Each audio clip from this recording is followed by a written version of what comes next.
Hey everybody, Freya here. I just wanted to jump on and record a little video to introduce myself basically and just talk a bit about the work that I do with Yoni Mapping Therapy, give you a rundown of what happens in a session and some of the reasons why a woman might come and have this work done. And just a bit about my journey, how I came to be doing this work and why I'm so passionate about it. So basically, the golden question that I get asked all the time: what is Yoni Mapping Therapy? What happens in a session? Why do people do it? So just first up, in case you didn't know, a little bit of background information or context around the name Yoni Mapping Therapy. Yoni is a Sanskrit term for vulva, vagina, basically like the whole reproductive organs and space, so the womb included, and it's all encompassing, and it kind of translates roughly to things like the divine passage, source of life, spring, fountain, birthplace. I mean, I can't really remember all of the direct translations, but they all kind of have this really reverent, beautiful feel to them.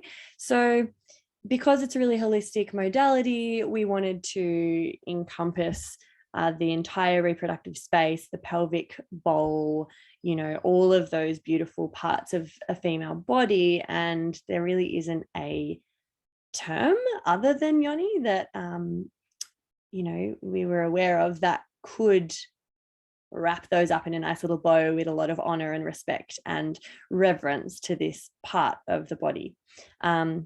So the creator of the modality, her name's Bonnie Bliss, and she was the one that kickstarted this whole journey for me. After creating that modality, she decided to call it Yoni Mapping Therapy because this was a way to honor and acknowledge that whole space rather than just the vagina or the clitoris or. So basically, each session is at least 3 hours long, and you can have one session. I try to put as much value into that first session as possible in case, it's not accessible for the woman to come back and have more sessions, but it is wonderful if you can have, a few sessions just so that we can work a bit deeper each time. But every session is always 3 hours long. It's really important because we are working with super deep stuff and really delicate topics and parts of the body that, require a lot of trust, and the rapport that, is required to be built between client and myself.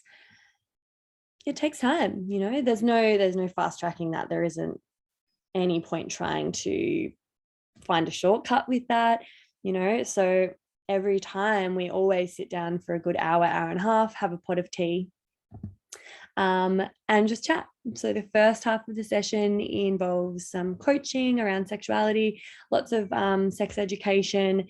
That talk therapy component covers a lot of ground in terms of giving the client a lot of information about their bodies, their pleasure anatomy, communication, intimacy, conscious relating, self-care and self-love, and orgasm. So we cover a lot of educational, theory, but we also go into lots of practical tips and some strategies that might be specific to that client. I give them home play practices to take home so they can continue the work at home, and delve deeper and take what they learn from the session into their actual daily life and apply it, because that's where the actual change happens. I can throw a bunch of information at someone, but unless they've got tools to integrate that information and apply it in their lives, then it's not a whole lot of use. And then once I've kind of gathered a bit of, information about the client and where they're at and what their needs might be and how I could best support them, we move towards the bodywork. And I also send a follow-up email after every session with like a recap of what we've spoken about, some resources, some suggestions for home play practices, lots of bits and pieces that will be useful for them to refer back to and carry on the work outside of the session. But back to the session. So we're about halfway through. We move towards some body work. It's super important to honor the entire body and really gently ease the client towards any genital touch. So I'm not just like, doing a pap smear here. Like, I'm not going straight for the genitals, wham, bam, thank you, ma'am. It's all about honoring, the way that feminine sexual energy flows. And, it requires a really gradual and respectful approach. So I do a full body massage first. I do kahuna massage, but other Yoni mapping therapists might have other forms. I did a separate training for that. We just did like a basic relaxation massage training. So everyone kind of adds their own flavor. I just do kahuna because I love it. I think it's a really beautiful, feminine, flowy form of massage that's also relaxing. So kind of, serves a couple of purposes there. And I'll also do some breast massage, some therapeutic abdominal massage and pelvic massage. And then when we're, approaching time to delve into the yoni work, I check in with the woman and see if she's ready, because we might not do that. If they're not feeling completely safe and completely comfortable and ready to move towards genital touch, then that's that. We don't.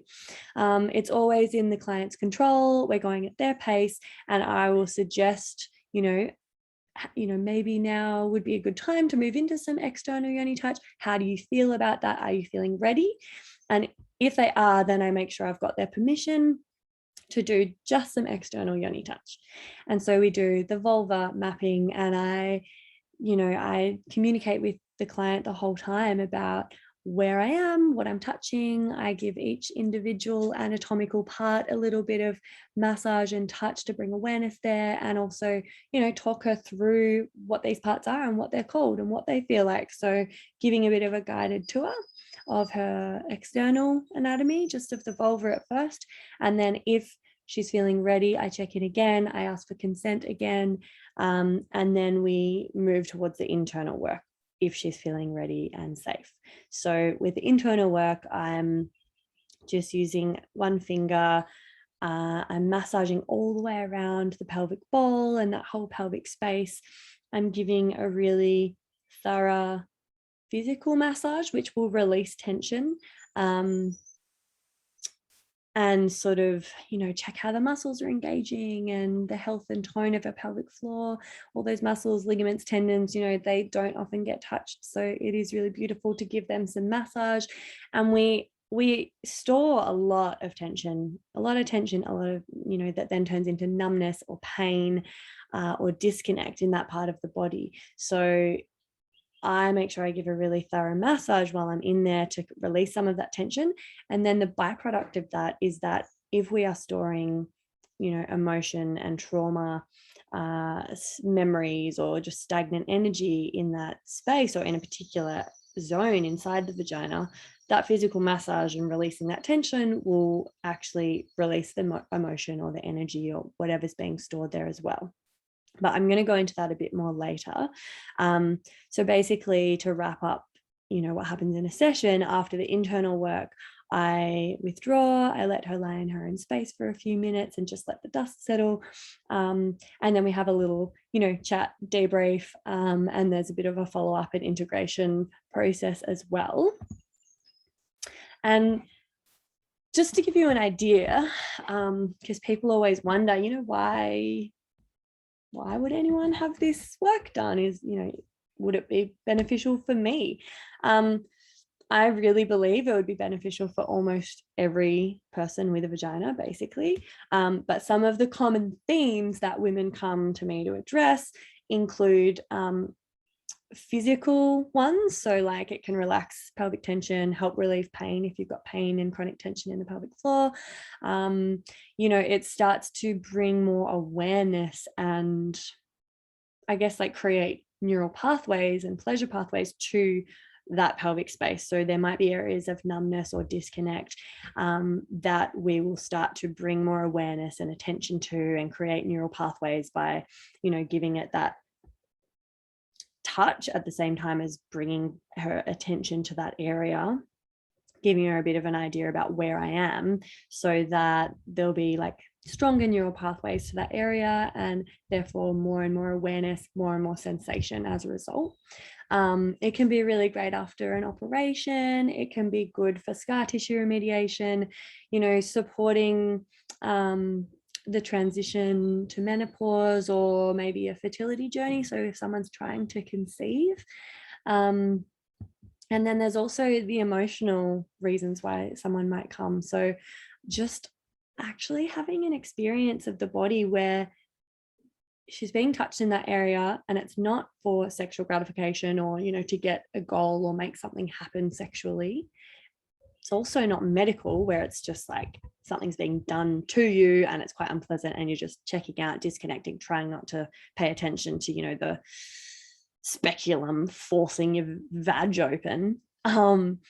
It's kind of in the middle. It's like it's therapeutic. So there's this really beautiful space that we enter where, it's educational. She can just kind of observe the sensations and the experience she's having, and maybe emotions that are arising, or memories, or it's just a nice, nurturing, gentle and safe way for her to be acquainted with that part of the body, and have like, a really,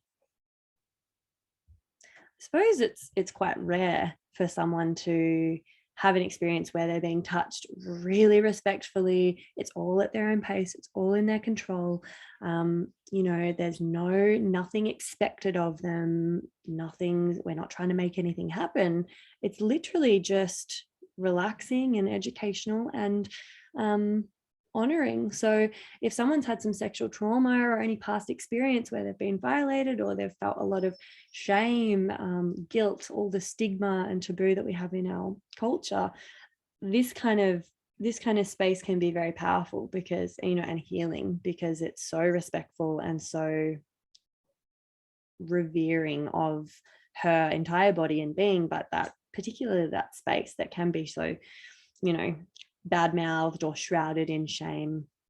Addressing the shame and guilt in relation to sex in your vagina might be just great for helping her feel more connected to that part of the body.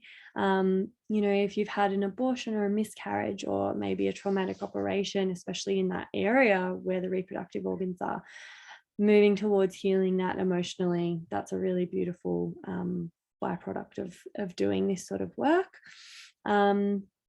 Just being touched without a goal is really healing. That's a beautiful, aspect of this work. And also creating space for old emotions that are related to past experiences that we might have stored in our body, or like stuffed down because they're uncomfortable to think about or experience, and they haven't been processed or integrated. Can also be great for the sex life, obviously. Letting go of painful and uncomfortable sex, navigating through libido challenges, opening up to different ways to explore orgasm and pleasure with a partner. Just letting go of old habits as well, old habits that aren't serving us, basically, and that might be informed by old traumas or shame that we're still carrying around. Some people might rely on a vibrated orgasm or be very clitoral focused, and they might want to be able to have orgasms through internal parts of the vagina, or different ways of being stimulated without, the battery pack. So that can be another reason why people come and we work together, because they can find out what's possible and what their body and their vagina is capable of. Like, that pleasure potential is so much greater than just, vibrator on clitoris. Some people are just really, really ready to get more information about their bodies, empower themselves with tools and strategies and knowledge so that they can explore their pleasure potential, and then also feel more confident and empowered in their body and their sexual expression, because they've got that knowledge and we're working together to build the self-love, the self-confidence, and everything like that. So also prenatal, postnatal, really amazing to prepare for birth as well. Learn tools that you can take home for preparing your pelvic floor for birth, and we can do some perineal work as well. postnatal, it can be challenging sometimes. You know, your body's changed, your vagina's changed. This work can be powerful in reconnecting you to that part of your body after you've given birth, refamiliarizing yourself or familiarizing yourself with the new landscape of your, you know, inner world down there. It can be great for scar tissue remediation if you've had an episiotomy or a C-section, or even just natural tearing, any kind of sort of rehabilitation that might be needed to the pelvic floor. The whole area can be worked on with Yoni Mapping Therapy as well. And, you know, just the emotional and physical healing after a difficult birth, you need some support with that. So sometimes I work with clients around that as well. Self-care and exploration, exploring a whole nother level of self-care and self-nurturing, learning lots of practices for your pelvic wellness and for your self-love, self-care routine. You know, I give women little practices or rituals or tools that they can take home and do, you know, every day or once a week, but having some consistency and just a bit of an injection of inspiration into their self-care and self-exploration journey. Something really common that I chat about with women in Yoni Mapping Therapy as well. You know, they might just feel curious to learn more and discover more about their vagina and themselves, get to know this part of their body. Have an embodied experience of all the sensations in your pelvic space when there's nothing else that's expected of you other than to just be present and feel and experience your body. So it can just be a fascinating process for when you're wanting to learn more about yourself and delve into that, and really level up your self-love and self-care efforts. So lots of benefits, lots of different reasons why a woman might come. And the other thing I wanted to chat about was why it's so powerful to incorporate the talk therapy component and the bodywork. So in that 3-hour session, we're doing a lot of talk therapy and we're also doing a lot of body work. And that's really cool. And I think it's really healing and powerful because, as you might know, trauma can get stored in the body. So shame, guilt, trauma around your vagina, your sexual expression, your sexual identity, your periods, your body hair, whatever. It's all toxic and damaging and hard. It's hard yakka. So like no woman really escapes puberty or even childhood unscathed, and without some degree of, you know, cultural conditioning or trauma or shame around their sexuality and their body. So that can be expressed, you know, in the body as tension. It can be experienced as pain or numbness, and it can even just be something as tiny, you know, seemingly small and simple as having sex when you're not that turned on and not really ready. It can, you know, also be something someone said in school about, you know, just an offhand comment or something about your body or your breasts or your body hair, and that can just be so damaging and mortifying, as, you know, in your formative years when you're just growing into your body and you're going through puberty. And yeah, we don't have a heap of self-esteem at that age to begin with. So those can be little macro traumas. And then it can be like as complex or difficult as, like, you know, a really traumatic birth or sexual abuse or a violation. And that all, you know, gets stored in the body and the tissues if it's too challenging at the time to properly process and integrate and allow the emotions that you're experiencing to like be experienced and pass through it. Then we shut it down, we lock it up in the body, we stuff it away, because it's too fucking hard to face. And then we carry that through into adulthood, and we're carrying around all of these emotions and potentially memories and trauma. You know, it can also just be like the belief systems and the cultural conditioning, intergenerational trauma and attitudes around bodies and sexuality. You know, that can also contribute to tension and emotion and numbness and pain that you actually experience in your vagina. So in order to facilitate the release of this trauma, when it does, get locked in the tissues and muscles, can be, in the fascia, the organs, skin, endocrine glands, pretty much everywhere. But the yoni and that pelvic space area can be a real hotspot, especially because there is so much, triggering or confronting or just highly charged emotion and attitudes around the vagina and sex. So it's important when you're facilitating, and holding space for this release to happen, for the person to have the inner resources that they didn't have back when the experience or the trauma happened. So, when we're chatting and we're doing the talk therapy part and the education part, that can be really transformational and really empowering for the woman, because it's giving her resources that she didn't have back then to process and integrate the trauma or the experience or the memory. So, we're creating a safe space and a container during the talk therapy, and then again with the body work, like such a safe space and container for,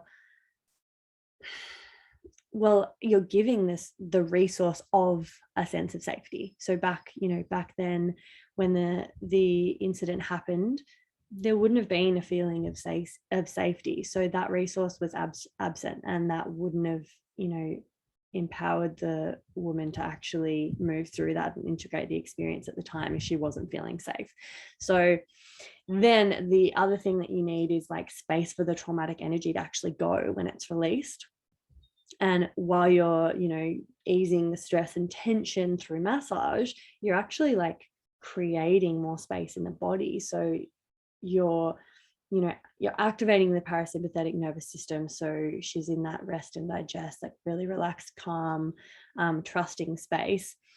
You're also massaging out tension. So all of that's kind of dilating, there's less of the contraction and the holding of sympathetic activation, and there's more of the like surrender and relaxation and spaciousness in the body, so that there is space for that trauma and that energy when it's diffused to like go somewhere else, and leave the little spot where it was being held. And then third, you need to reconnect the brain to the area of the body where that trauma was being stored. So it might be a specific part inside the yoni while I'm massaging, like it might feel like a knot or a little place of tension or numbness for the patient. The client, she might say she feels nothing there and it's a bit of a dead zone. There might be pain. So, then when I'm focusing on that area and we're releasing whatever's being stored there, the brain is creating a pathway to that area again, and we're reconnecting the area with neural pathways. So that can be important to like bring them back into communication, because sometimes, there's numbness and disconnect because that part of the body is like challenging to go there. The whatever's being stored there is uncomfortable and challenging and confronting, and so the brain's just like, oh, I'm out of here. Like I'm just not gonna focus on that because I can't deal with it right now. I don't have the resources. And then that creates, the dead zones or the areas of numbness or chronic tension or pain. So we want to just like use touch to like reestablish the communication channels between the brain and that area. And that happens during the massage and the mapping. So that's why I think it's really powerful modality, because it's kind of combining all of those elements and giving, the client all of the things she needs to actually move through the process of, releasing and integrating the emotional trauma. So there's not many of us. If you can't access a Yoni Mapping Therapist, because there literally are only 25 of us in the whole world that have been trained in this specific modality at least, there are similar modalities that kind of might be really beneficial. But yeah, this is the main modality that's properly registered and accredited with the IICT, International Institute of Complementary Therapies. I think I got that right, IICT, yeah. But yeah, if you can't access a Yoni Mapping therapist, there are other ways like that you can use this information about trauma release and, you know, internal massage to work with yourself. And, you know, you could get a partner to also help you. They could learn to do a Yoni massage, or a de-armoring is another word for the process of that internal massage, which can release trauma and emotion and some of the armoring and the tension that we kind of put up as a defense mechanism. So you can, you know, you can do it at home. I in my sessions, I'll, you know, teach women how to go home and do it themselves with a wand, and just knowing the sort of process and what's important in trauma release can be really beneficial. You can tell your partner and they can sort of hold space for you and you can do it together. But if you're kind of a bit nervous or you're not sure where to start, then I also have other videos on this YouTube channel about how to do a self yoni massage, and also there's a video about how to recognize and navigate a trauma response if it does arise with this work, because that can happen. It's not super common. It totally depends on your history, of course, but it can happen. And I've done a video about how to navigate that and how to recognize it if it happens, which could be beneficial if you've got a partner that's going to be doing the yoni massage and holding space for you, for them to be a bit clued in with that as well. And then also I do online coaching and sex education journeys. So I've got packages. I work with men and women, and I can coach you through how to do it yourself at home. And we can also, you know, go through so much other stuff. But yeah, basically, let me just see if, how do I get out of this? There we go. Yeah, that's just a bit of a rundown, a pretty lengthy one on what I do, what the fuck Yoni Mapping Therapy is, and what the benefits are, and how it can help you release trauma and stored emotion from your body. If you have any questions, totally just get in touch with me. So happy to have a chat if you're curious about anything, or if anything wasn't clear, or if you're curious about working together, then yeah, get in touch, jump on my website, check out the coaching packages I've got available, and sign up to my mailing list, because I send out a lot of really educational, empowering, inspiring, fucking fascinating info as well on there, and, you know, pop-up podcast episodes and blog posts and stuff that I do pretty regularly as well, so you can stay up to date there too. That's it, my loves. Thank you so much if you've gotten this far in the video. Love your work, and see you soon.